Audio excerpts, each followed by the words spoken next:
Yeah, I mean, it's proof that it exists. Yeah. But there are that many different names from that many different continents, from tribes of people. Yeah, that's actual names. So, Yeah. so the whole lure of Big T fly fishing is Sasquatch. There's a little Sasquatch in there. Yeah. Well, I mean, that has absolutely nothing to do with your overall stature, right? Yeah, I mean, it's all about me. How tall are you? I've done the ancestry little DNA test that you put in there. 70% Sasquatch. You know, like what the heck? All right, guys. So obviously we're here at Soque River Outfitters. I'm with a good buddy of mine, Mr. Steven Tomasovich, though most of you are going to know him as Big T.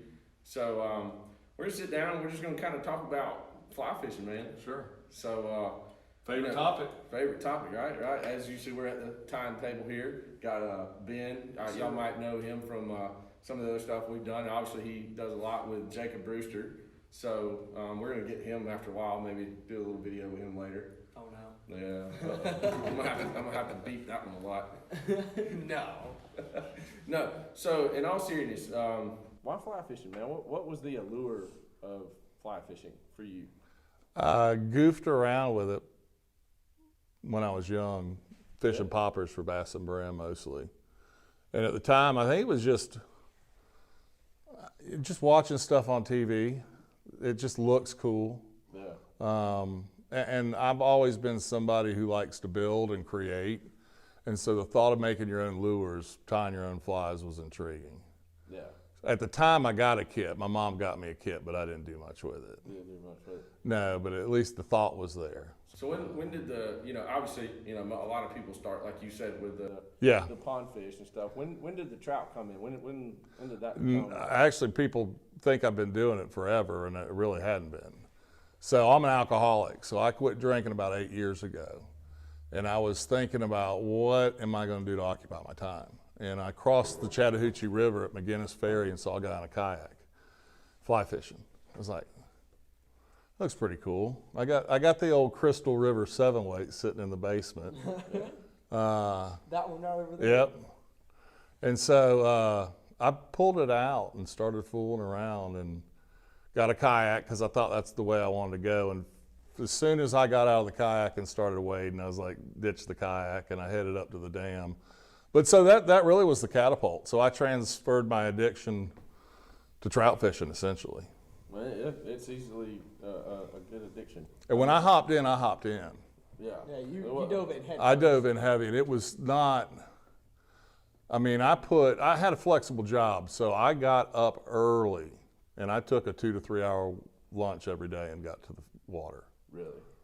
And I didn't just fish, like go out and just fish. It was, I'm there to figure this thing out. And I read and I talked to people who knew what they were doing and met a lot of competitors, guys that competed, got to know them, picked up a lot of stuff from them. And then within a few years, I was pretty competent. Within about 5, by about year 5, I was pretty darn good. Heck yeah. So like most fly fishermen, you're self-taught. You talk about you were reading, researching, delving off into everything you could find.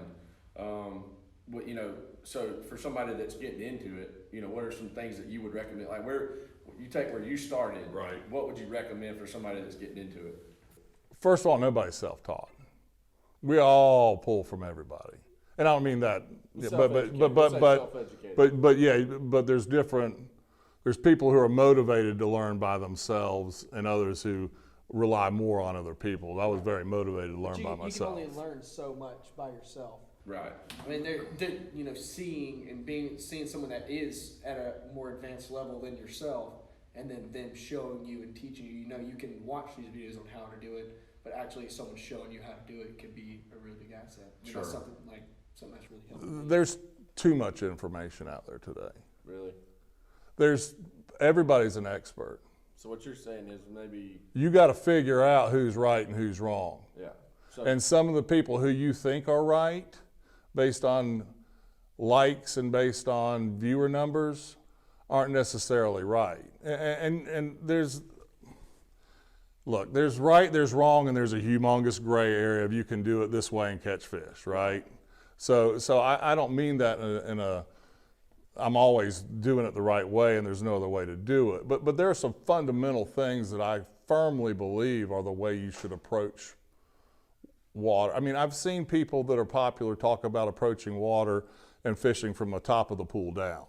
No, you don't do that, period.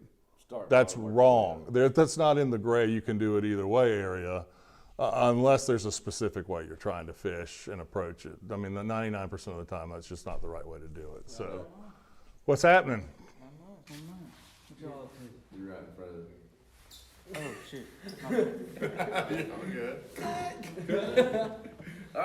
He's gonna buy a TNT. Yeah, Are you here to buy TNT? I'm here to buy TNT. Well, then we probably need to pause this for a second. Can we do that? Yeah, we can do it. Oh, I'm gonna leave this in the video. Okay. This is spicy stuff. This is good stuff. We'll go with that. Yeah. I'll explain it when we cut the cameras off. All right, 3, 2, 1. All right, so we were talking about, there's a right way, a wrong way, and then that big gray area in the middle. So you figured out your gray area where you kind of fit in. You were kind of more on there's a technical, we'll say the technical way to do things. Sure. All right, so that technical way led you to comp fishing. You've done some comps. So what was that like? Really what led me to comps was sitting around fishing the Buford Dam, and I'd gotten pretty good at fishing the area. I had yet to really start learning all the techniques necessary, but I watched a couple comp anglers, there was 3 of them walk in, I said, I don't like those guys. They were laughing, immediately started catching fish in an area that I walked through because I didn't think there were fish there because it was shallower. And then I reflected and said, they're not doing anything wrong. They're just having fun fishing. They're catching a lot of fish. Maybe I'm the one with the problem. Maybe I'm a little bit jealous here. Yeah. And I realized that that's what it was. It was a me problem, not a them problem. Right. Then I started reflecting on one of the online forums that I was a member of, and realized that I was getting most of my good quality information from the guys that did it. Yeah. And so I said, yeah, I'm gonna see if I can try that sometime. And they had a competition at Buford Dam, and I thought I was the man there because I'd fished there, a lot, and shortly learned that I was not quite that good. And it was a very healthy dose of humility that I needed at the time. Big slice of humble pie. But it taught me that I had a lot to learn. Right. And competition fishing has taught me a ton. That was the biggest spike in learning curve that I've had.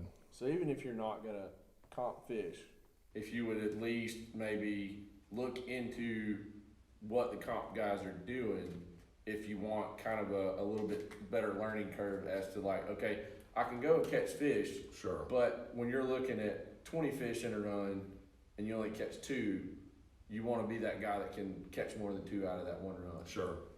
The biggest thing I learned was using they're not biting is a virtual impossible excuse when you comp fish. Right. It takes that excuse out. Because you go fish an area for 2 hours and you don't catch anything, or you catch 2 or you catch 8, and the guy behind you whacks 20. Michael Bradley. There was something you didn't do that he did, right? They were eating, and when the guys that were fishing the same time as you caught 20 and you caught 2, they were eating that you just didn't figure it out. So you learn, if you're not catching fish, to change. Right. Do something different. Adaptability. Yeah, there's not an excuse. They're not eating. Change technique, fly, water your fish, and something. I think what you're trying to say in a normal term is you know the where and you know the how, but figuring out that why. Yeah. Once you figure out that why, then all of a sudden so many possibilities and numbers open up. Sure. And it expands, if you fish with the same guys and you're the man out of the group of 3, it's great, but until you really fish with somebody that's a really high caliber and you can see just how many fish that's possible to catch in an area, you just don't know. I mean, I didn't know. you know, you could catch 20-something fish in a couple of hours. Because you don't see that, you don't realize there's not that many guys out there that can do it. Right. Then you see some of these comp guys go out and catch 20 fish in a couple of hours. You're like, there are that many fish here to be caught, and it pushes you to know that potential's there at least, and then you can work towards that. And that kind of goes into kind of what I was talking about like earlier, just a little while ago, was like having the correct mindset when you go into something. 'Cause that's something that, I mean, when I went into it, having the right mindset, when I first started, I didn't have that right mindset. And then I was like, you know, I really want to get better at this. And instead of, you know, I fished with Jacob, he taught me a lot of stuff. And, you know, when I would go with him, he'd be catching, you know, anywhere from 40 to 70 fish or more. And I was pulling, you know, 15. And I was like, man, I'm absolutely getting destroyed. But instead of like, no, I got this, and, you know, kind of brainwashing myself, saying I'm good, and not learning and thinking I'm good, and just saying, no, I got this. But looking at it and saying, okay, I want to get to that point. Okay, what is he doing? And looking at it and breaking it down. You know, and having him, you know, to be able to show me, okay, this is some things that you can do. You know, you need to work on this and this and this. You know, that's how you get better. But the biggest thing I've told so many people is just having the right mindset. And, you know, if you really want to get better at it, you know. And that's the thing. If you really want to get better at it, there are people that just want to casually fish, don't care how many they catch, want to have a good time. There's nothing wrong with that. And there are a few days that's all I want to do, right? That's that gray area that's on the lower end of. But that's for some people, that's all they want to do, and that's great. I applaud them. I'm just not geared that way. And I don't know if it's because I played college sports or whatever, but I'm not looking to win against somebody. I'm looking to win with him. I'm looking to perform and catch as many fish as I can, as I feel like, You're yeah. trying to beat the stream. I'm trying to beat the stream. I'm trying to do the best I can do. There are days that I walk away and go, man, I fished good today, even if I don't catch that much. Yeah. The casting accuracy was there. I felt like I read the water good. You know, I did well with what I had to work with or whatever. And there are days that you're like, man, I was off today. Right. So I think what a good way to put it is, you know, and my correlation is you can want to do better and want to catch more fish, and kind of touching on what you're saying, there's a certain willingness that has to come along, because I know guys and gals that want to be better fly anglers and want to catch more fish, but they just don't have that level of willingness to achieve that want, you know. So I do agree with both of you. And I don't know any really top angler that hadn't worked hard at it. Right. Yeah. Some of people are more fishy than others. Some are more gifted, but everyone puts time. Everybody's put time on the water and worked at it. Yeah. Right. And like another thing that I've noticed is like the really, really good anglers, you don't hear them saying, I'm a really, really good angler. You don't hear them saying, you don't hear them bragging about how good. It's that humbleness, because, you know, there's always someone better than you. There always is. I don't care where it is. There's someone always better than you. And you might be a good angler. I personally don't call myself a very good angler, because there's so much to learn.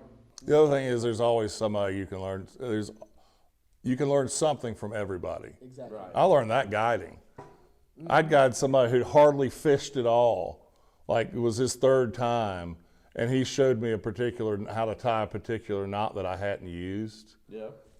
I just hadn't used it. It's like, wow, that's cool. I'm gonna put that in my arsenal, you know, or a fly that, you know, somebody's new to tying, came up with something he's tied or does it a different way. There's always something regardless of experience. So I'm not going to say my ego doesn't come into play sometime, and maybe I want to tune out people at times, but then I really quickly realize, you know, shove that ego down a little bit, put that in the back pocket, because there's probably something somebody's going to say today that you can take away something from. That's right. So you take the relatively short amount of time you've been in fly fishing, that you take an addictive personality and you turn it into something that is healthy and productive. You start comp fishing, and all of that has led you to this. Yep. And so like what was the switch that flipped for like, okay, I've done this, I've done that, I want to have a shop, I want to own my business and Right. and cater to those like myself and Sure. Ben and all the other guys that are, you know, the creators. Like Yeah. you talk about you want to. It wasn't just the allure of fly fishing; it was artistry and the creative side of it. You know, what is that really kind of what drove you to do the store? Or? I'm a spiritual person. Yeah. And so I was in a men's group and I started fly fishing, and I told the guys then, I said, I don't know what it is about this, but I think God has a plan for me. Mm-hmm. Something to do with this fly fishing thing. I don't know what it is. Selling insurance at the time, had kind of grown my book of business to where I was kind of starting to make a little bit of money on renewals and could kind of see the light at the end of the tunnel, but it wasn't so much that I couldn't just drop it and go guide. And I knew I had a good enough reputation in the industry to at least pick up some trips. And I knew Glide Marty up at Fern Valley would probably help me out with some trips. And so I felt compelled. I felt it was a good opportunity to go do it and felt called to do it in a way. People might find that weird or strange or whatever, but I felt guided to do it, and enjoyed it a lot. And I started an online store at the same time because I knew guiding alone was going to be, especially at my age, Right. tough to do longevity wise, and it's difficult to scale, meaning without putting your own energy into it. Yeah, you can have guides working underneath you and stuff like that and grow it some that way, but that wasn't something that intrigued me per se. So I started the online business at the same time, and then eventually thought it'd be cool to have something where people could walk in and hang Kind of out. have that and- personability, that Yeah. interaction. Sure. You know, kind of read people as they come in the door. And, Yeah. Help out in a different way.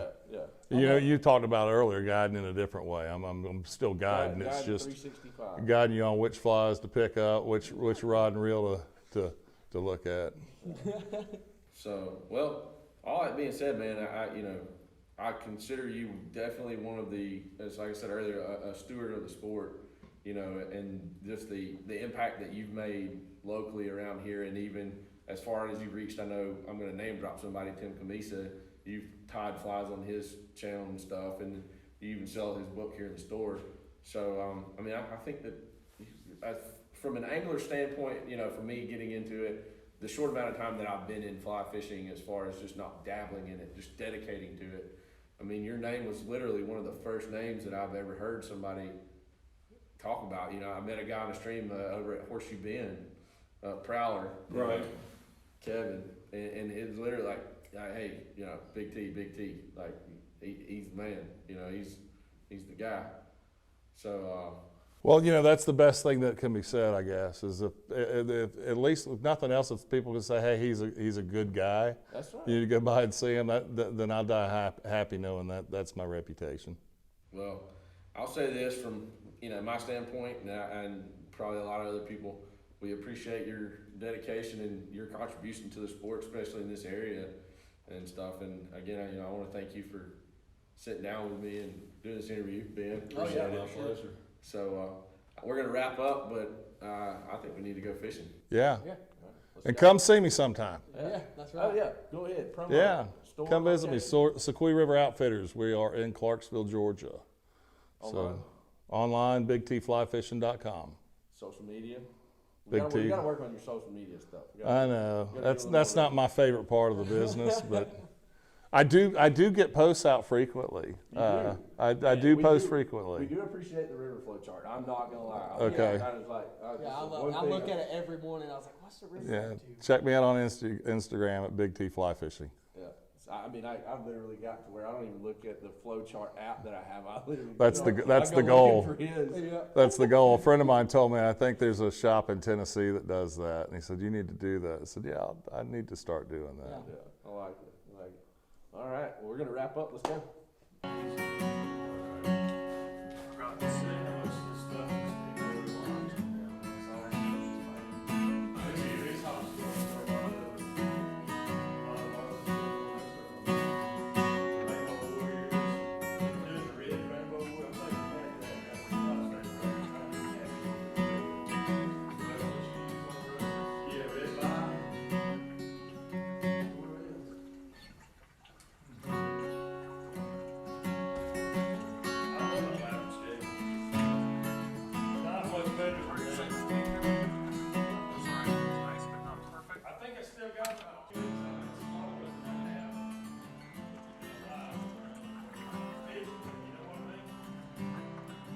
I'm gonna go back to fishing. We're gonna miss this.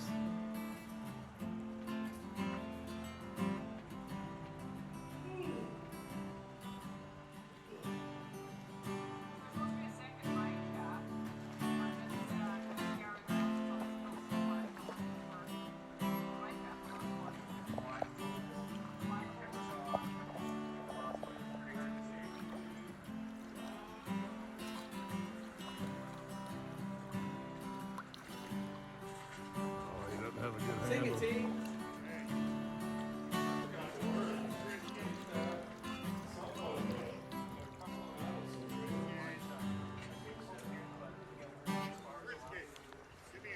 Get one. Always like those wet dripping shots.